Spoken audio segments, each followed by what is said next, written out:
Good evening. Welcome to Wizards Pregame. Uh, got the Wizards and Raptors tonight. Talked to you guys a couple nights ago. Washington coming off that loss to Minnesota. Toronto, they're 10-5, currently riding a 5-game win streak, and 9-1 over their last 10. They've knocked off the Nets, Cavs, Pacers, Hornets, and the Sixers. Coming into this game on this still early in the season, they have 3 players averaging at least 19 points a contest and 4 averaging at least 15. As mentioned before, the Wizards coming off that 120-109 loss to Minnesota.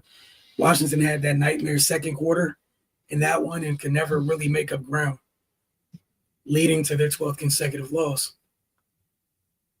On the injury front, Washington will be without Alex Sarr, Marvin Bagley, A.J. Johnson, all of which may return for tomorrow night's game in Chicago since tonight's the front end of a back-to-back.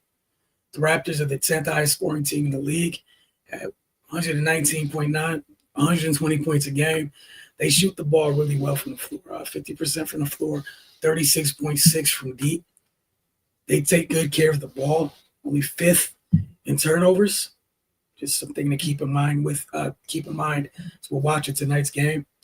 They aren't as good a rebounding team as they are at other areas. Looking at the stats leading to this one, there's several spots behind the Wizards on the glass.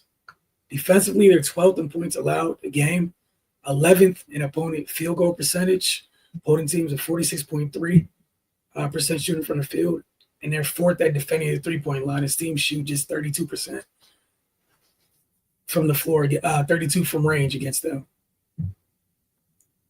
Obviously, those rebounding numbers would be interesting with who Washington is missing in this one. And both of their bigs, you got Alex out and Marvin. It's gonna need to be a team-wide effort on the glass with those two out. Also, it's an area in which the Wizards are a little bit better. So with those two out, I don't know if that stands. It's up to Washington to see if they'll be able to do that. The good news is the Raptors aren't a huge team.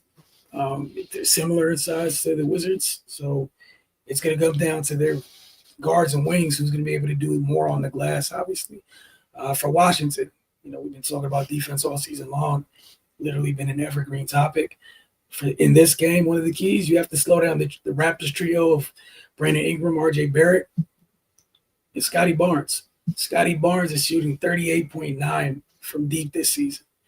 To add in everything that he brings to the table, him shooting that well from deep is going a long way. Teams typically sag off in the past or up this year, up to now, typically sagged off him a little bit. And this year he's really been making them pay by knocking down that shot at a good clip. Another thing they have to do is take care of the ball. This is a good defensive team. We saw that early on in the preseason this year, just how good a team they were defensively.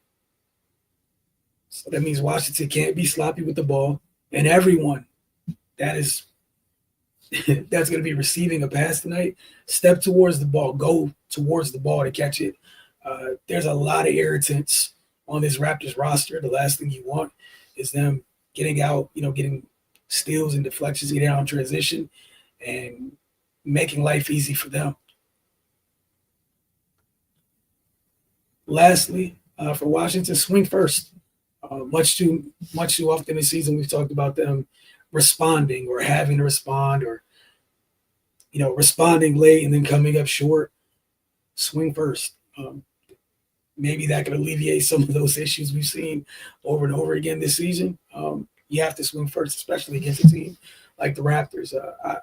The way they play defense, if you go down big, I don't know you're going to be able to climb out of that hole this evening. So get in there and take care of the ball.